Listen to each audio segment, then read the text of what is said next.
Knowledge मंत्रा के online platform से मैं आरती आप लोगों का हार्दिक स्वागत व अभिनंदन करती हूँ और साथ में ये भी पूछना चाह रही हूँ कि कैसे हैं आप। उम्मीद करते हैं आप सब बहुत अच्छे होंगे और आपकी पढ़ाई भी बहुत अच्छे से चल रही होगी। तो हम लोगों की चर्चा किस पर हो रही थी? आई थिंक पुनर्जागरण से संबंधित हम लोग बातें कर रहे थे कि जो वर्ल्ड हिस्ट्री से संबंधित जो पुनर्जागरण है, तो मैंने कल आप लोगों को पढ़ाया हुआ था कि पुनर्जागरण के समय यानी पुनर्जागरण के दौरान जो साहित्य के क्षेत्र में क्या-क्या चेंजमेंट आए हुए थे, इसके बारे में हमने आपसे चर्चा किया हुआ था। तो सबसे ज़्यादा प्रभाव पड़ा था तो साहित्य के क्षेत्र में पड़ा था। क्या-क्या प्रभाव पड़ा था और क्या-क्या पुनर्जागरण के पहले की सिचुएशन क्या थी और पुनर्जागरण के बाद की सिचुएशन कौन-सी हुई? मतलब कि कहने का मतलब है कि क्या चेंजमेंट हुआ? इसके बारे में हमने आपसे डिटेल में चर्चा किया था। तो लास्ट वीडियो अगर आप जाकर के देख लेंगे तो सारा कुछ क्लियर हो जाएगा। तो हमने आपको कल पढ़ाया था कि साहित्य में जो चेंजमेंट हुए उसके बारे में और आई थिंक हम लोग इतालवी साहित्य पढ़ चुके हैं और इतालवी साहित्य में जिसमें कि दांते हैं, बोकासियो है, तो ये जो है इतालवी साहित्यकारों में आते हैं, क्योंकि हमने लास्ट वीडियो में चर्चा किया हुआ था। किंतु कल जो मैंने चर्चा किया था आप लोगों के साथ, तो हमने फ्रांसीसी साहित्यकार या साहित्य के बारे में चर्चा किया था और अंग्रेजी साहित्य या अंग्रेजी साहित्यकारों के बारे में और डच साहित्यकार के बारे में हमने बात किया था। तो एक बार फिर से आपको हम रिवीजन कराते हुए चलते हैं। जो कल हमने पढ़ाया था तो होता क्या है कि आपको लास्ट चैप्टर से हम जोड़ देते हैं और जो लास्ट चैप्टर से जोड़ देते हैं तो क्या होता है कि आपका पढ़ने का जो रिदम होता है वो बहुत अच्छा बन जाता है। तो हम कल की चर्चा करते हैं कि हमने कल क्या पढ़ा था कि साहित्य हमने कौन कौन सा साहित्य पढ़ा था। फ्रांसीसी साहित्य पढ़ा था, डच साहित्य पढ़ा था और अंग्रेजी साहित्य पढ़ा था। तो सबसे पहले हम अगर फ्रांसीसी साहित्य की बात करते हैं तो फ्रांसीसी साहित्य जो है मुख्य रूप से 3 लेखकों के हमने नाम आप लोगों को बताए थे। वो कौन-कौन से थे? तो वो था पहले थे रेबलस, दूसरे थे क्या मोंटेन थे और तीसरे कौन से थे मार्सिग्लियो थे। तो इस तरह से जो 3 फ्रांसीसी साहित्यकार थे तो वो कितने थे? वो 3 थे। तो अगर हम रेबलस की बात करते हैं कि रेबलस की जो पुस्तक क्या थी, तो रेबलस की जो पुस्तक थी तो वो थी हेरोइक डीड्स ऑफ ग्रेगंतुआ। कौन सी पुस्तक थी? Heroic deeds of Gargantua. ये रेबलस की महत्वपूर्ण पुस्तक थी। ठीक है। दूसरे नंबर पर आते हैं कौन? फ्रांसीसी साहित्यकार के क्षेत्र में दूसरे आते हैं मोंटेन। अगर हम मोंटेन की बात करते हैं तो मोंटेन की सबसे महत्वपूर्ण पुस्तक थी सैडनेस एंड सॉरो। अगर कल आप लोगों ने अच्छे से पढ़ा होगा तो जरूर आपको, अगर याद नहीं होगा तो मैं रिवाइज करा रही हूँ तो आपको जरूर याद आ रहा होगा इसके बारे में, इन पुस्तकों के बारे में और लेखकों के बारे में। तो आप हमारे साथ बने रहिए और इसके बाद में हमारे साथ रहने के बाद में 1 से 2 बार अगर वीडियो आप देख लेंगे तो सारी चीजें लाइन टू लाइन क्लियर होती चली जाएंगी। क्लियर है। अब इसके बाद में जो तीसरे साहित्यकार को के बारे में हमने चर्चा किया हुआ था तो वो कौन से थे? वो मार्सिग्लियो थे और ये इनकी महत्वपूर्ण पुस्तक क्या थी? तो इनकी पुस्तक जो थी वो जो है डिफेंडर ऑफ पीस थी। इस जो मार्सिग्लियो की पुस्तक है तो इस पुस्तक में जो है पोप की आलोचना की गई है। किसकी आलोचना की गई है? पोप की आलोचना की गई है। तो ये थे फ्रांसीसी साहित्यकार जिनके बारे में कल हमने डिटेल में चर्चा किया था।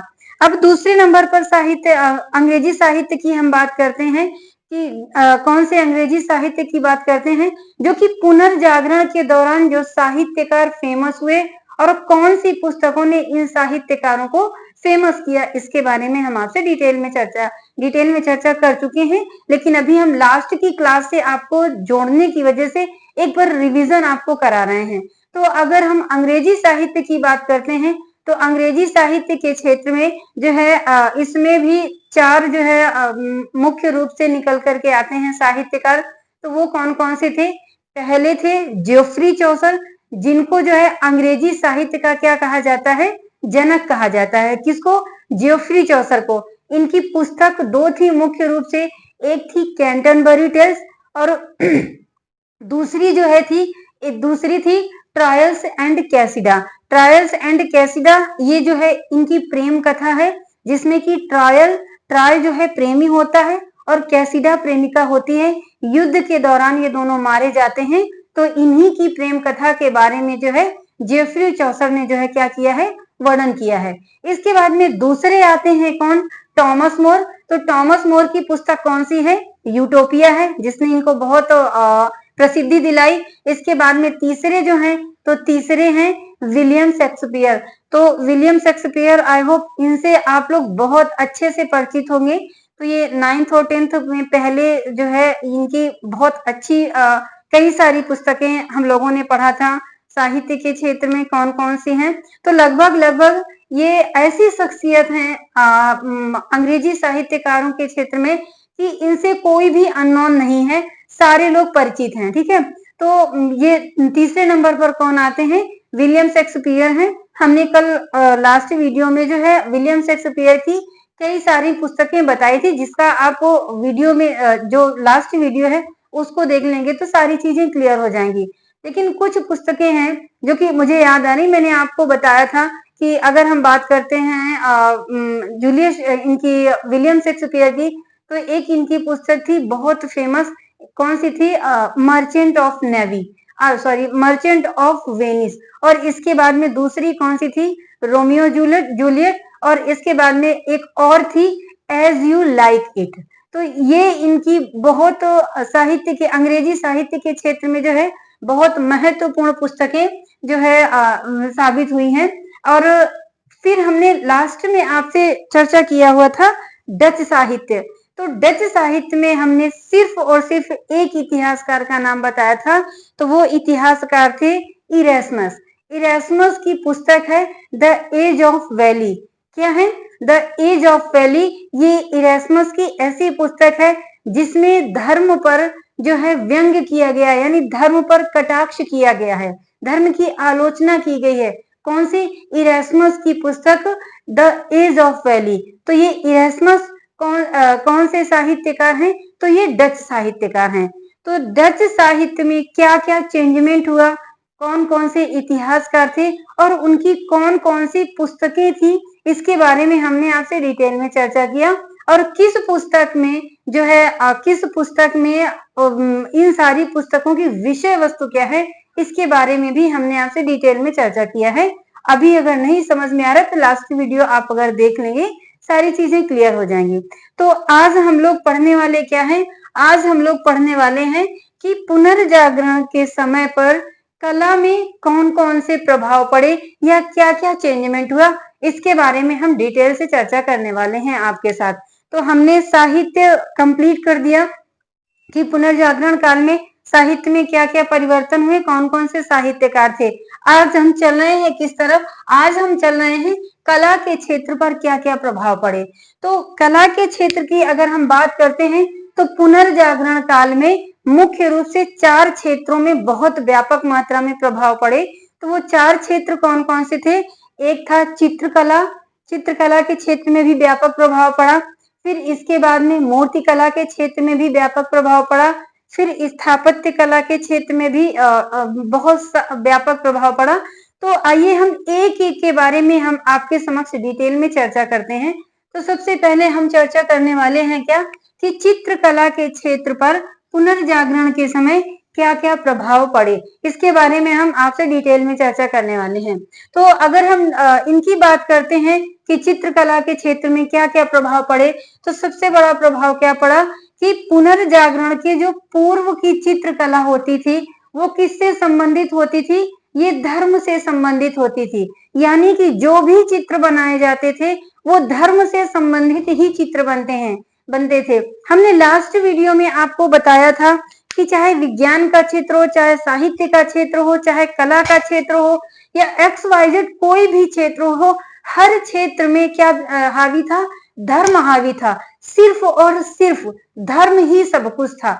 धर्म से संबंधित जो कला होती थी, चाहे चित्रकला हो, चाहे स्थापत्य कला हो या कुछ भी हो, धर्म से संबंधित ही चित्र उकेरे जाते थे। तो ये धर्म से संबंधित यानी पुनर्जागरण के पूर्व की बात क्या थी कि जो चित्रकला थी वो किससे प्रभावित थी, धार्मिकता से प्रभावित थी। किंतु पुनर्जागरण के बाद चित्रकला में जो है व्यापक रूप से परिवर्तन देखने को मिला। तो व्यापक रूप से परिवर्तन देखने को क्या क्या मिला, तो जो परिवर्तन देखने को मिला तो सबसे बड़ी चीज क्या आई कि चित्र अब धार्मिक बंधनों से मुक्त हो चुके थे। यानी कि जो चित्रकार थे तो वो इस चीज के लिए मतलब इन चीजों से मुक्त हो गए थे कि उन पर कोई प्रेशर बनाएगा, या अगर वो धर्म से हटकर अगर कोई चित्र बनाते हैं तो उनका ये डर खत्म हो गया था कि अगर हम धर्म से हटकर कोई चित्र बनाते हैं तो हमें पोप फांसी दे देगा, ठीक है, या हमारे चित्र को जला देगा। इस डर से वो जो है अब क्या हो चुके थे, तो मुक्त हो चुके थे। तो इस तरह से अगर हम बात करते हैं कि चित्र जो है धार्मिक बंधनों से मुक्त हो चुके थे और कैसे बनने लगे थे, अब जो है चित्र सांसारिक बनने लगे थे। सांसारिक का मतलब कि जो संसार में जो भी चीजें व्याप्त हैं, यानी प्रकृति से संबंधित और जो समाज में जो चीजें व्याप्त थी, जो प्रकृति है, प्रकृति में फल जैसे वृक्ष थे उनके चित्र भी बनने लगे थे, और जो समाज का जो वास्तविक था यानी वास्तविकता थी उससे संबंधित भी चित्र बनने लगे थे उस समय। कब? पुनर्जागरण के बाद। तो सबसे बड़ी चीज क्या है कि सांसारिक चित्र भी बनने लगे थे और मानवीय विषय पर भी चित्र अब बनने लगे थे। कब की बात कर रहा है? तो पुनर्जागरण के बाद की बात कर रहे हैं। इसके बाद में सबसे बड़ा चेंजमेंट क्या आया था चित्रकला के क्षेत्र में, कि इस समय जो है तैलीय रंगों का और डार्क रंगों का प्रयोग होने लगा था। पुनर्जागरण के पूर्व डार्क रंगों का चित्रकला में प्रयोग नहीं कर सकते थे, वो वर्जित था। तो अब जो है क्या चेंजमेंट आया कि तैलीय रंग और डार्क रंगों का भी चित्रकला में प्रयोग होने लगा था। और क्या है, कैनवास पर चित्र बनाए जाने लगे थे। क्या किया जा रहा था कि कैनवास पर भी चित्र बनाए जाने लगे थे। तो इन इतनी सारी चीजों में चेंजमेंट आने से इसका प्रभाव क्या पड़ा? तो इसका प्रभाव क्या हुआ कि जो है चित्र जो है आकर्षक दिखने लगे थे। कैसे दिखने लगे थे चित्र? आकर्षक दिखने लगे थे। तो जाहिर सी बात है, जब कोई चीज आकर्षक दिखेगी, हमें अच्छी लगेगी, तो उसको एक बार लेने का मन करता है। तो इस समय के लोगों ने क्या किया कि जब चित्र अच्छे बनने लगे तो चित्रों की खरीदारी बढ़ी। क्या बढ़ी? चित्रों की खरीदारी बढ़ी। वो क्यों बढ़ी? लोग अपने अपने घरों में सजाने के लिए चित्रों की जो है खरीदारी करने लगे। और जब जाहिर सी बात है, जब चित्रों की खरीदारी करेंगे तो जो चित्रकार होता था तो उसकी आर्थिक स्थिति कैसी होने लगी? तो उसकी आर्थिक स्थिति सुदृढ़ होने लगी। तो जब सुदृढ़ होने लगी चित्रकारों की आर्थिक स्थिति, तो ये सेल्फ डिपेंड हो गए। कैसे हो गए? सेल्फ डिपेंड हो गए। तो इस समय क्या है कि जब चित्र अच्छे बनने लगे तो चित्रों की खरीदारी होने लगी और चित्रकार आर्थिक रूप से सुदृढ़ होने लगे। अब इसके बाद में पहले जो चित्र बनते थे वो कल्पना के आधार पर बनते थे। कैसे बनते थे? कल्पना के आधार पर। तो अगर बाद की बात करते हैं कि पहले कल्पना के आधार पर चित्र बनाए जाते थे, किंतु अब जो चित्र बन रहे थे, अब का मतलब पुनर्जागरण के बाद के चित्र, जो अब चित्र बन रहे थे तो वास्तविकता व यथार्थवादी चित्रण होने लगा था। कब? पुनर्जागरण के बाद। तो ये बहुत बड़ा चेंजमेंट आया था चित्रकला के क्षेत्र में। क्लियर हुआ? इसके बाद में इस तरह से अगर हम बात करते हैं चित्रकला के क्षेत्र में, तो सबसे ज्यादा अगर प्रभाव पड़ा था तो सिर्फ और सिर्फ चित्रकला के क्षेत्र में ही प्रभाव पड़ा था। सबसे ज्यादा क्षेत्र कौन सा प्रभावित हुआ था? तो चित्रकला का क्षेत्र प्रभावित हुआ था। कब? पुनर्जागरण के बाद। तो ये क्या चेंजमेंट हुए, इसके बारे में हमने डिटेल से चर्चा किया। अब हम बात करते हैं कि पुनर्जागरण के बाद जो मुख्य चित्रकार थे वो कौन कौन से थे, इसके बारे में हम आपसे डिटेल में चर्चा करने वाले हैं। तो अगर हम बात करते हैं पुनर्जागरण के बाद कौन कौन से जो है चित्रकार मुख्य रूप से प्रमुख थे, तो वो कौन कौन से थे? पहले थे जिएटो, दूसरे थे माइकल एंजल, तीसरे थे लियोनार्डो दा विंची, चौथे थे राफेल और पांचवें कौन से थे? Phrase hall. ठीक है, कौन से थे? 5 प्रमुख चित्रकार थे पुनर्जागरण के बाद में निकल करके आए, जिन्होंने बहुत प्रसिद्धि हासिल की, तो वो कौन कौन से थे? तो पहले थे जिएटो, दूसरे थे माइकल एंजल, तीसरे थे लियोनार्डो दा विंची, चौथे थे राफेल और पांचवें थे फ्रेंच हॉल। तो ये फ्रेंच हॉल 5 प्रमुख चित्रकार थे, लेकिन जो सबसे ज्यादा प्रसिद्धि हासिल की तो वो कौन थे? वो थे लियोनार्डो दा विंची, जिसके बारे में हम आपके साथ अभी थोड़ी देर में डिटेल में चर्चा करेंगे। ठीक है, अभी हम सबसे पहले जानेंगे जियोटे के बारे में, एक एक चित्रकार के बारे में हम आपको बताने वाले हैं। तो जो जियोटो थे, तो इनको क्या कहा जाता है? इनको पुनर्जागरणकालीन चित्रकला का पिता कहते हैं। किसको कहते हैं? जिएटो को जो है पुनर्जागरणकालीन चित्रकला का पिता कहते हैं। तो वो कौन है? जिएटो है। और इनके अगर गुरु की बात करता है कि जियोटो के गुरु कौन थे, तो सिम्बबू थे। ये सिम्बबू थे, जिससे इन्होंने क्या सीखा था? यथार्थवादी चित्र बनाना सीखा था। क्या सीखा था? यथार्थवादी चित्र। यानी कि यथार्थवादी का मतलब वास्तविक, रियलिटी, मतलब कोई भी चित्र देखने में ऐसा लगे कि वाकई में अगर किसी व्यक्ति का चित्र बनाया गया है, तो देखने में ऐसा आभास हो कि वो अभी बोलने वाला है। ये क्या होता है? यथार्थवादी चित्रण। तो जिएटो ने जो है यथार्थवादी चित्रण किससे सीखा था? तो इनके गुरु थे कौन? सिम्बबू। इनसे जो है इन्होंने क्या सीखा था? यथार्थवादी चित्र बनाना सीखा था। इसके बाद में अगर इनकी बात करते हैं कि इन जियोटे के प्रमुख चित्र कौन कौन से थे, तो प्रमुख चित्र थे, एक उड़ती हुई मक्खी का इन्होंने चित्र बनाया है, जो बिल्कुल ये नहीं एहसास होता है कि हाथ द्वारा बनाई गई है। उसमें ऐसा लगता है, इतनी यथार्थता है, देखने में ऐसा लगता है कि मक्खी बिल्कुल उड़ने वाली है। ये चित्रकला की इनकी सबसे बड़ी जो है काबिलियत थी। ठीक है, तो उड़ती हुई मक्खी इनका एक चित्र है। दूसरा क्या है? दूसरा चित्र कौन सा है? निर्दोष की हत्या। और तीसरा चित्र महत्वपूर्ण है, जिसमें कि चिड़िया को उपदेश देते हुए संत। ठीक है, तो इनके 3 चित्र कौन कौन से हैं मुख्य रूप से जियोटो साहब के? तो वो है निर्दोष मक्खी, दूसरी है निर्दोष की हत्या, और तीसरा कौन सा है? चिड़िया को उपदेश देते संत। तो आई होप आप बहुत अच्छे से समझ गए होंगे कि प्रमुख चित्रकार कौन कौन से उभर करके आए पुनर्जागरण काल के बाद में, पुनर्जागरण के बाद में। और मुख्य रूप से जियोटे थे। जिएटो के जो चित्र थे वो कितने थे? वो 3 थे। कौन कौन से थे? निर्दोष की हत्या, चिड़िया को उपदेश देते संत। ठीक है, और एक कौन सा है? उड़ती मक्खी। तो ये 3 इनके प्रमुख चित्र थे। अगर बात पूछता है कि जियोटो साहब ने जो है यथार्थ चित्रण किससे सीखा, तो वो कौन थे? इनके गुरु थे सिम्बबू, जिससे इन्होंने जो है यथार्थ चित्रण सीखा था। अब एक सबसे बड़ी शख्सियत का नाम हम आपके समक्ष लेकर के आते हैं, लियोनार्डो दा विंची। अगर हम मतलब कि बेहतर चित्रकारों के बारे में अगर हम बात करते हैं, तो सबसे पहले लियोनार्डो दा विंची का नाम लेते हैं हम। सबसे पहले ये बहुत ही पॉपुलर व्यक्ति थे। पहली चीज तो लियोनार्डो दा विंची ये जो है बहुमुखी प्रतिभा के धनी थे। ये डॉक्टर भी थे और इंजीनियर भी थे और एक बहुत बड़े चित्रकार भी थे। तो इनकी कुछ बातें जो मुख्य रूप से हैं, जिसकी एग्जाम में आने की संभावना है, उसके बारे में हम आपसे चर्चा करने वाले हैं। तो लियोनार्डो दा विंची, हमने लास्ट वीडियो में आपको बताया हुआ है कि ये निवासी कहाँ के थे? ये फ्लोरेंस निवासी थे।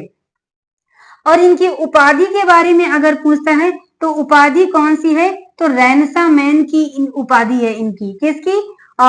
Leonardo da Vinci. अगर पूछता है कि रैनसा मैन किसकी उपाधि है, तो लियोनार्डो दा विंची है जिनकी उपाधि है ये। ठीक है, अब अगर मुख्य चित्र की बात करते हैं, तो इनका मुख्य चित्र है वो पहला है मोनालिसा। कौन सा है? मोनालिसा। और दूसरा चित्र कौन सा है? लास्ट सफर। लास्ट सफर यानी अंतिम रात्रि भोज। ये 2 चित्र थे जिनको जो लियोनार्डो दा विंची है, इनको जो है सफलता के उच्चतम शिखर पर पहुंचाया। इन दोनों चित्रों ने सबसे पहले जो बहुत मतलब सबसे ज्यादा ये सफलता के शिखर पर पहुंचे, तो किस चित्र के माध्यम से? तो मोनालिसा के चित्र के माध्यम से। इसका जो है ये जो मोनालिसा इनके द्वारा बनाया गया चित्र था, ये कैसा था? दुनिया का सबसे महंगा चित्र था। कैसा था? दुनिया का सबसे महंगा और सबसे चर्चित चित्र था। ठीक है, क्लियर हुआ ना? इसके बाद में अगर हम बात करते हैं कि यह किस भाषा का शब्द है मोनालिसा, तो ये जो है एक अंग्रेजी भाषा का शब्द है जिसका अर्थ होता है कौतुकमयी। क्या होता है? कौतुकमयी। और यह सबसे रहस्यमयी चित्र था। इसकी ये सबसे बड़ी खासियत थी। किसकी? इनके द्वारा जो बनाया गया मोनालिसा चित्र है, ये जो है एक बहुत बड़ा रहस्यमयी चित्र था। क्लियर हुआ? अब इसके बाद में इस अगर चित्र की विशेषता की बात करते हैं, तो इस चित्र की विशेषता क्या है? तो इसका जो प्रकाश है, मतलब इस चित्र में जो प्रकाश डाला गया है, प्रकाश और छाया का बेहतर संगम है। क्या है? प्रकाश और छाया का बेहतर संगम है। और इसकी जो भाव भंगिमाएं हैं वो बहुत ही उच्च कोटि की हैं। कैसी हैं? भाव भंगिमा यानी चेहरे की जो भंगिमा है और जो भाव है, तो मतलब बहुत ही बेहतर तरीके का है। ऐसा लगता है इस चित्र को देख करके, मोनालिसा के चित्र को देख करके ये लगता है कि मतलब कि इसके चेहरे पर कई तरीके के भाव प्रकट हो रहे हैं। तो ये क्या है? इसकी भाव भंगिमा जो है बहुत बेहतर तरीके की है। और क्या है? इसकी रहस्यमयी, ऐसा देखने में ये चित्र लगता है कि मुस्कान जो है इसकी बार बार थोड़ा चेंज हो रही है। तो इसलिए क्या कहा गया है कि इसकी मुस्कान कैसी है? तो रहस्यमयी मुस्कान है। तो ये क्या है? ये जो है इस चित्र की जो है सबसे बड़ी विशेषता है। किसकी? इसकी जो है क्या कहते हैं, मोनालिसा चित्र की जो है सबसे बड़ी विशेषता है। अब इसके बाद में दूसरा इनका जो चित्र है लास्ट सफर, तो इस लास्ट सफर को जो है इसको भी किसने बनाया था? लियोनार्डो दा विंची ने ही बनाया था। इसमें जो है ईसा मसीह का जो अंतिम रात्र भोज हुआ था, यानी मृत्यु के पहले, मतलब इसी लास्ट सफर इन्हीं पर पुस्तक लिखी गई है कि ईसा मसीह का अंतिम रात्रि भोज अपने 12 शिष्यों के साथ किया था। कितने शिष्यों के साथ? 12 शिष्यों के साथ किया था। और इसी के बाद में जो ईसा मसीह जो थे, इनको जो है फांसी पर चढ़ा दिया था। तो ये चित्र इनका बहुत फेमस हुआ। कौन सा है? लास्ट सफर, जिसको किसने बनाया था? लियोनार्डो दा विंची ने बनाया था। तो इस तरह से हमने क्या पढ़ा कि पुनर्जागरण काल में, पुनर्जागरण के समय यानी पुनर्जागरण के बाद जो है चित्रकला में क्या क्या परिवर्तन देखने को मिले, और मुख्य रूप से पुनर्जागरण के समय में कौन कौन से चित्रकार जो है उभर करके आए, और ये इन्होंने जो है सर्वोच्च शिखर को प्राप्त किया। और उनके द्वारा बनाए गए जो है चित्र थे, इनके बारे में भी हमने आपसे डिटेल में चर्चा किया। तो आई होप आप बहुत अच्छे से समझ गए होंगे। अगर नहीं समझ में आ रहा है तो आप इस लेक्चर को 2 से 3 बार देखेंगे, सारी चीजें लाइन टू लाइन क्लियर हो जाएंगी। ठीक है, तो आज के लिए इतना ही। अपने हम लेक्चर को यहीं पर विराम देना चाहेंगे, और नेक्स्ट डे नए लेक्चर के साथ आपके समक्ष हम उपस्थित होंगे। आज हमने कंप्लीट किया है कि जो चित्रकारिता के क्षेत्र में क्या क्या चेंजमेंट आए और मुख्य चित्रकार कौन कौन से थे। नेक्स्ट वीडियो जो हम लेकर के आएंगे कि स्थापत्य के क्षेत्र में क्या चेंजमेंट हुआ, और मुख्य रूप से स्थापत्यकार और मूर्ति के क्षेत्र में क्या क्या चेंजमेंट हुए उस समय, यानी कि पुनर्जागरण के बाद मुख्य रूप से कौन कौन से मूर्तिकार उभर करके हमारे समक्ष हैं। इसके बारे में हम नेक्स्ट वीडियो में आपके समक्ष चर्चा करने वाले हैं। तो आज के लिए इतना ही, लेकिन जाने के पहले एक बार आपसे ये जरूर कहेंगे कि अगर आप हमारे वीडियो को पहली बार देख रहे हैं तो हमारे चैनल को लाइक करें और सब्सक्राइब करें। जिन लोगों ने सब्सक्राइब कर लिया है वो लोग ज्यादा से ज्यादा शेयर करें। ठीक है, तो मिलते हैं नेक्स्ट डे नए वीडियो के साथ। तब तक के लिए धन्यवाद।